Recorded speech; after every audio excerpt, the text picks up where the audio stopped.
अस्सलामुअलैकुम वरहमतुल्लाहि वबरकातुहू। उम्मीद रखता हूँ आप लोग सब ठीक ठाक और अच्छे होंगे। बच्चों, आज का जो टॉपिक है इंतहाई इजी टॉपिक है और सिंपलेस्ट टॉपिक है और छोटा सा टॉपिक है जिसका नाम है पावर। इससे पहले आप लोगों ने पढ़ लिया है वर्क, कांस्टेंट फोर्स में वर्क क्या होगा, वेरिएबल फोर्स के लिए क्या होगा, ग्रेविटेशनल फील्ड के वर्क क्या होगा। अब पावर क्या है? तो पावर आप लोगों ने पढ़ा है work done in unit time is known as power. जितना वर्क डन आप लोग करते हैं with the passage of time, इसको हम कहते हैं पावर। हम कहते हैं ना कि एक बंदा है, इसका पावर बहुत ज़्यादा है, एक बंदा है इसका पावर बहुत कम है। मतलब क्या है? वो काम करता है, बहुत टाइम लगाता है, ये वही काम करता है बहुत कम टाइम में, तो हम कहते हैं इसका पावर ज़्यादा है, इसका पावर कम है। कभी कभार हम कहते हैं इंसान के दिमाग का जो पावर है किसी बंदे का ज़्यादा है, किसी बंदे का कम है। अब ये जो पावर हम यहाँ पे पढ़ते हैं ये मैकेनिकल पावर है, ठीक है। जितना भी हम वर्क डन करते हैं with the passage of time is known as mechanical power. एक पावर होता है जिसका नाम होता है इलेक्ट्रिकल पावर। वो आप लोग पढ़ेंगे सेकेंड ईयर में। इसके मुख्तलिफ काइंड्स हैं, वो भी आप लोग सेकेंड ईयर में पढ़ेंगे। जस्ट नाम सुने, वो है एपेरेंट पावर, एक्चुअल पावर या रियल पावर और रिएक्टेंस पावर। ये आप लोग पढ़ेंगे इंशाल्लाह सेकंड ईयर में। तो पावर का डिफिनीशन क्या होगा और मैथमेटिकल एक्सप्रेशन इसका क्या है और डिफरेंट यूनिट्स इसके क्या है और डायमेंशन क्या है, ये इस लेक्चर में आप लोग सीख जाएंगे। तो डिफिनीशन क्या है इसका? Work done and unit time या with the passage of time is known as power, ठीक है। तो यहाँ पे आप लोग करें कि वर्क डन कौन करता है? एक body. Work done by a body and unit time by a body and passage of time is known as power. इसको हम कहते हैं पावर। लेकिन कौन से पावर की बात हम करते हैं? मैकेनिकल पावर की। इसके साथ ब्रैकेट में खैर लिख के मैकेनिकल पावर, क्योंकि हम मैकेनिक्स में हैं तो मैकेनिकल पावर हो गया, ठीक है। इसके अलावा इस तरह भी आप लोग लिख सकते हैं the rate of doing work. The rate of doing work is known as power. कितने टाइम में आप वर्क डन करते हैं उसको हम कहते हैं पावर। इसके अलावा आप लोग ये लिख सकते हैं कि the dot product of force and velocity is called power. कौन सा पावर? मैकेनिकल पावर, ठीक है। तो मैकेनिकल पावर का सिंबल क्या है? पी सिंबल है इसका। ये हो गया इसका सिंबल पी, ठीक है। इसका नेचर क्या है? वेक्टर क्वांटिटी है या स्केलर क्वांटिटी है? तो हम कहते हैं it is a scalar quantity या power is a scalar quantity. कौन सा क्वांटिटी है? स्केलर क्वांटिटी है। क्यों स्केलर क्वांटिटी है? Because it is a dot product of force and velocity और it is the work done in unit time, ठीक है। तो वर्क क्या है? स्केलर है। टाइम क्या है? स्केलर है। तो पावर क्या होगा? वो भी स्केलर होगा, क्योंकि आप लोगों ने चैप्टर नंबर 2 में पढ़ा है scalar divided by scalar will give you scalar और vector dot vector will give you scalar, ठीक है क्या? ठीक हो गया। अब मैथमेटिकल फॉर्म इसका क्या होगा? Mathematical form of power. तो मैथमेटिकली इसको हम लिख सकते हैं form number 1, power is equal to W divided by T। ठीक है, W divided by T, work done in unit time is known as power. अब यहां पर देखें, ये W किस चीज के बराबर है? सेकंड फॉर्म क्या है? The dot product of force and velocity is known as power. P is equal to F dot V। ये दोनों वेक्टर क्वांटिटीज है, दरमियान में डॉट प्रोडक्ट आ गया और इससे हमने क्या डिराइव किया? पावर डिराइव किया। पावर हमने इसको हम पावर कहते हैं, the dot product of force and velocity. अब ये जो इक्वेशन है ये कहां से आया है? ये इस इक्वेशन से आया है। चलो प्रूव करें ये किस तरह आता है। तो ये जो है P is equal to F dot V को प्रूव करने जा रहा हूं। ठीक है, P is equal to, as we know it, हमें पता है by definition of power, work done in unit time.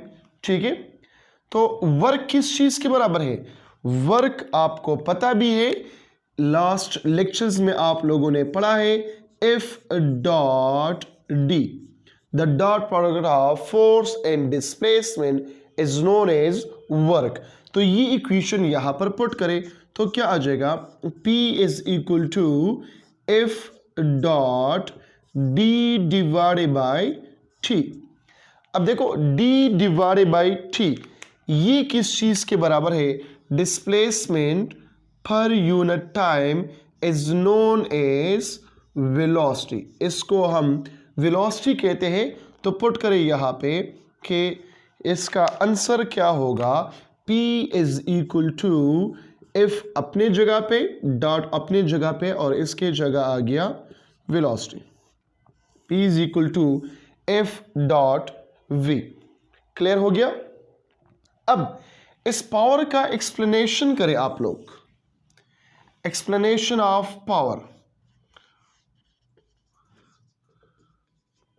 Explanation किस तरह लिखेंगे? एक्सप्लेनेशन इस तरह करेंगे आप लोग, पेपर में भी इस तरह लिखेंगे कि फॉर एग्जांपल एक बॉडी है या एक बॉडी है, ये बॉडी है, और यहाँ पे आप लोग खड़े हैं और इस पे क्या लगाते हैं? धक्का लगाते हैं। ठीक है, इस तरह ये रूल होता है और मोशन कर रहे हैं। देखो फोर्स भी हम इस डायरेक्शन में लगाते हैं, डिस्प्लेसमेंट भी इस डायरेक्शन में कवर होता है, वर्क डन होता है। अब पावर यहां पर कितना है? और अगर हम कंपैरिजन करना चाहते हैं, एक बॉडी यहां पे है, ठीक है, ये भी इस पे धक्का लगाते हैं, ये बंदा बड़ा है, बॉडी का है कम है, मतलब ये स्मॉलर है, यहाँ पे बंदा जो है वो स्मॉलर है और जो बॉडी है ये लार्जर है। ठीक है, तो ये वर्क डन क्या होगा? इसका वर्क डन ज्यादा होगा या यहाँ पे वर्क डन ज्यादा होगा? इसका ये कितना वर्क डन करेगा और ये कितना वर्क डन करेगा, क्योंकि ये भी फोर्स अप्लाई करता है, ये भी फोर्स अप्लाई करता है, ये भी डिस्प्लेसमेंट कवर हो, यहाँ पर भी डिस्प्लेसमेंट कवर होता है, यहाँ पर भी डिस्प्लेसमेंट कवर होता है, ये भी with passage of time work होता है, ये भी with passage of time work होता है। इसका भी पावर है, इसका भी पावर है। तो इन दोनों वर्क के दरमियान क्या फर्क है? दोनों का वर्क सेम होगा। ठीक है, ये भी सेम वर्क करेगा, ये भी सेम वर्क करेगा, लेकिन अब यहां पे इसका पावर क्या है और इसका पावर क्या है, पावर हम मालूम करेंगे। तो with the passage of time, time के साथ कंपेयर करना होगा कि ये इसने जो वर्क डन किया ये कितने टाइम में किया, इसने जो वर्क डन किया इसने कितने टाइम में ये वर्क किया। ठीक है, तो हम कहते हैं फॉर एग्जांपल इसने जो टाइम लिया है ये कितना लिया है? 2 सेकंड लिया है यहां से यहां तक। इसने टाइम लिया 5 सेकंड। ठीक है, यहां से लेकर यहां तक। तो पावर किसका ज्यादा होगा? 2 का ज्यादा होगा या 1 का ज्यादा होगा? वर्क डन कितना है? सपोज करें वर्क डन इसने किया है 10 जॉल और इसने भी वर्क डन किया है 10 जॉल। इसने भी वर्क डन किया है 10 जॉल और उसने भी वर्क डन किया है 10 जॉल। तो इसका पावर क्या होगा? तो हम कहते हैं 10 divide by 2 which is equal to 5 watt, और इसने जो वर्क डन किया है वो किया है 10 divide by 5 that is equal to 2 watt. इसका मतलब ये हुआ कि इस 2 का पावर कम है, इस 1 का पावर ज्यादा है। हालांकि ये देखो, ये जो है आप लोगों की तरह होता है, इतना बॉडीदार नहीं है, और ये जो है मेरे तरह होता है, ठीक है। इसका वजन थोड़ा सा ज्यादा है, लेकिन फिर भी इसका पावर क्या है, कम है। लेकिन इसका वजन भी कम है, पावर भी इसका ज्यादा है। ये डिपेंड करता है मास पे कि ये कौन सा मास है, ठीक है। अब अगर इसके अलावा आप लोग एक और एग्जांपल कंसीडर करें, वो एग्जांपल ये है, दो बॉडीज है, सेम बॉडी है, सेम, ठीक है, दो बॉडीज है, वो भी सेम है। एग्जांपल नंबर 2, ये एक बॉडी यहां पर है, एक बॉडी यहां पर है। यहां पे ये कितना है, ये भी 1 किलोग्राम है, और ये कितना है, ये भी 1 किलोग्राम है, ठीक है। अब इसको हम लेके जाते हैं एक खास पॉइंट पे, यहां पे लेके आते हैं, और इसको भी अपवर्ड इसको हम मूव करते हैं। यही 1 किलोग्राम है, ये भी 1 किलोग्राम है।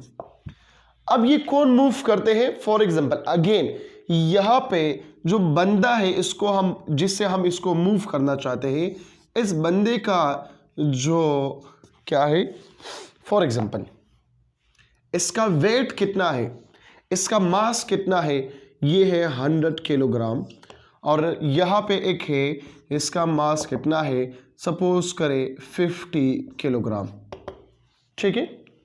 अब यहां पे ये वर्क डन दोनों का सेम होगा, इसका वर्क डन और इसका वर्क डन, क्योंकि ये भी ये मास यहां पे लेके आता है, ये भी ये मास यहां पे लेके आता है, तो दोनों का वर्क डन क्या है, सेम है। लेकिन पावर क्या है, पावर डिफरेंट है। सपोज करें इसने जो यहां पे लिया है, लेके आया है, ये 2 सेकंड में लाया है, और इसने जो है इस मास पे फोर्स जो लगाया, और इसने डिस्प्लेसमेंट कवर किया, मतलब इसने वर्क डन किया, कितने टाइम में किया, 8 सेकंड में किया। तो देखो, इसने टाइम ज्यादा लगाया, इसने टाइम कम लगाया, तो हम कहते हैं इसका पावर ज्यादा है और इसका पावर क्या है, कम है। तो पावर किस चीज पर डिपेंड करता है, तो वो यहां पर लिख के, ठीक है। थर्ड नंबर पॉइंट आप लोगों का क्या होगा, एक डिफिनीशन, दूसरा मैथमेटिक्स, तीसरा एक्सप्लेनेशन, और नंबर 4 क्या है, पावर डिपेंड्स ऑन, पावर किस चीज पर डिपेंड करता है। देखो, number 1, power is directly proportional to work done, लेकिन शर्त क्या होगा, टाइम सेम है, टाइम कांस्टेंट होगा, टाइम क्या होगा, कांस्टेंट होगा। सपोज करें ये भी 2 सेकंड लेते हैं, 2 सेकंड में ये एक बॉडी यहां पे लेके आता है, लेकिन ये जो है 2 सेकंड में ये बॉडी यहां तक लेके आता है।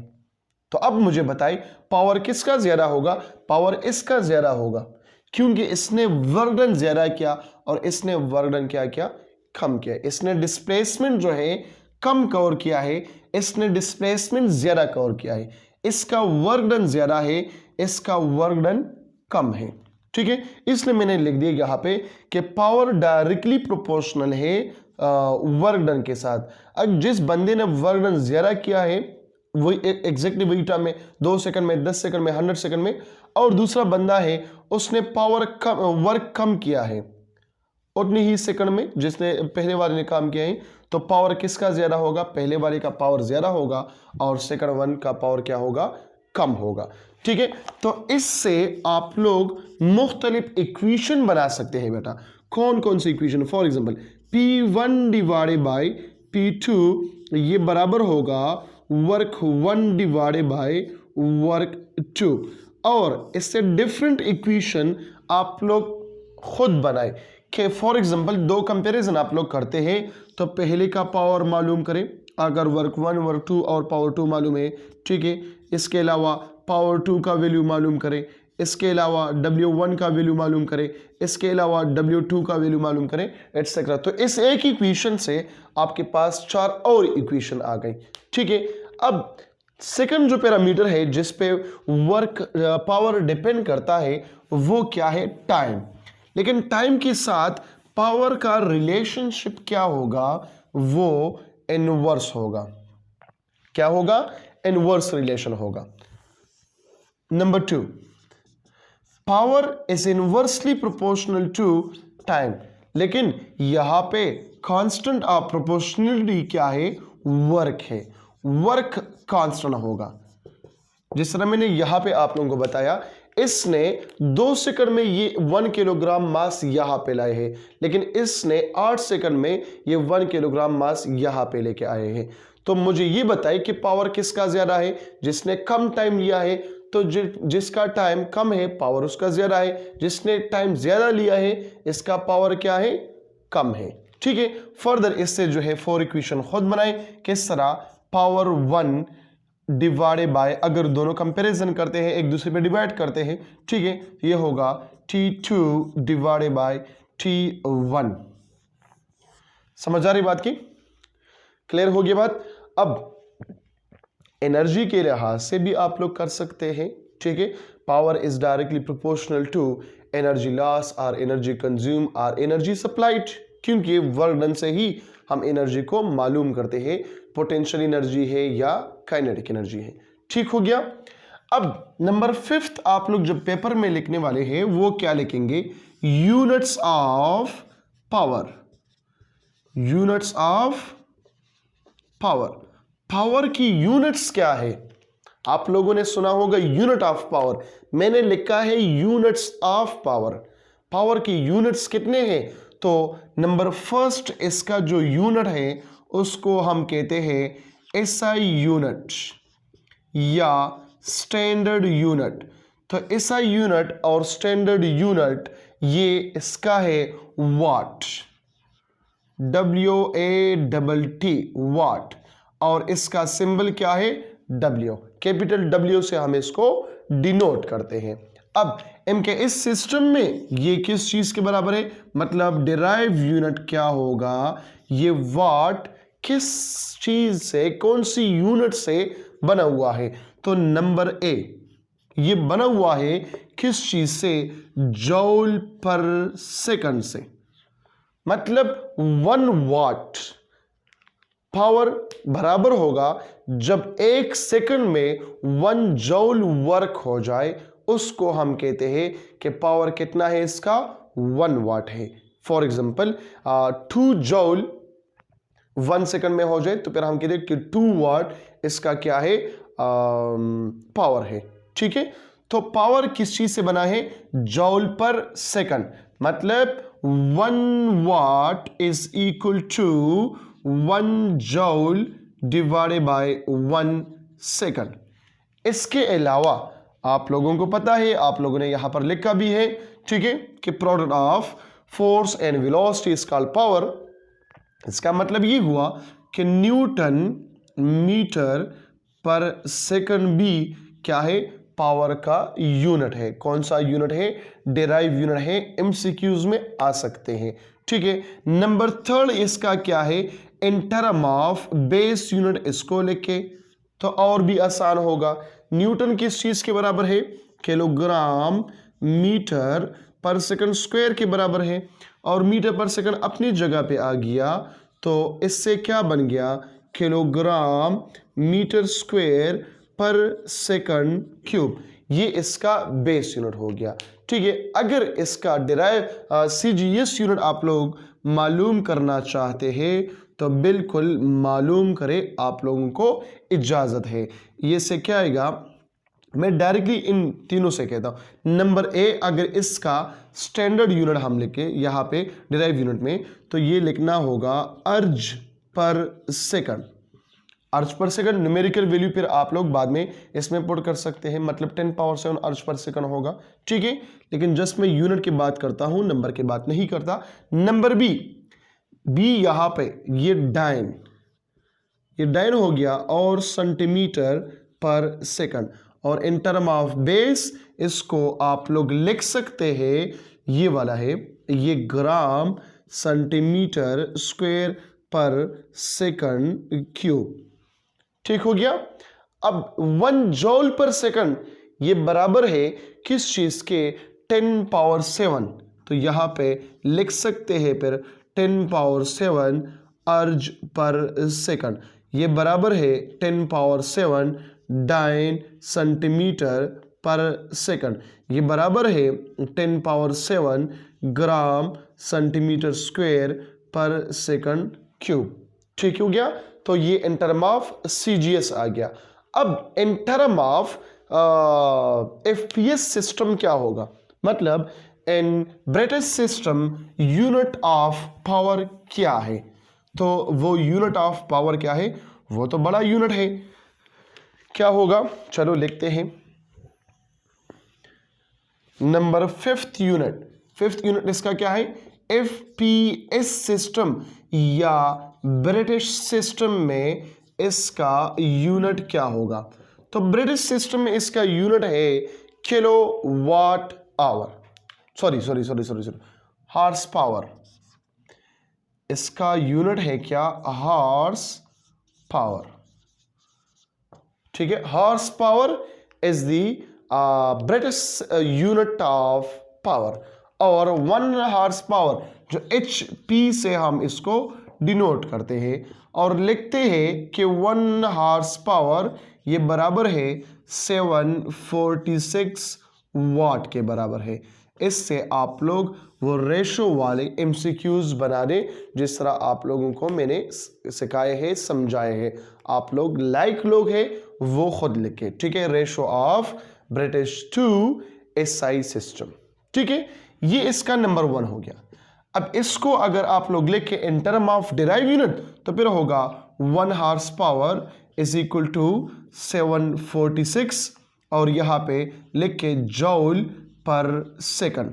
ठीक है, इसको आप लोग लिखे in term of another derive unit तो 746 न्यूटन मीटर पर सेकंड।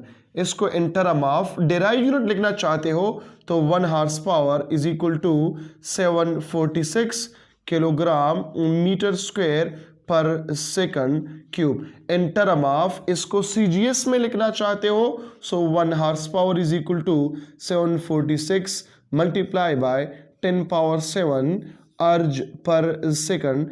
इसको अनदर यूनिट ऑफ CGS में लिख सकते हो तो वो क्या होगा, 1 horse power is equal to 746 multiply by 10 power 7 dyne centimetre पर सेकंड। ठीक है, तो इस तरह इसकी बेस यूनिट में भी लिख सकते हो। ठीक है, जिस तरह ये आपने लिखे तो इसमें भी लिख सकते हो 746 multiply by 10 power 7 gram centimetre square पर सेकंड क्यूब। और इसका फिर लास्ट में क्या लिखना है, यूनिट्स के बाद नंबर 6 जो पार्ट होगा वो होगा dimension of a power. Dimension of power क्या होगा, तो लिखे dimension of power. Dimension of power क्या है, तो वो हमेशा के लिए हम निकालते हैं किस चीज से, बेस यूनिट ऑफ पावर से।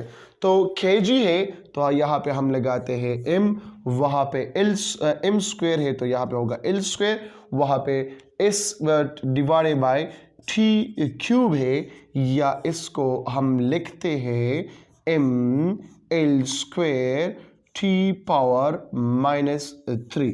So this is the dimension of power. ठीक है, तो ये आप लोगों का टॉपिक है आज का।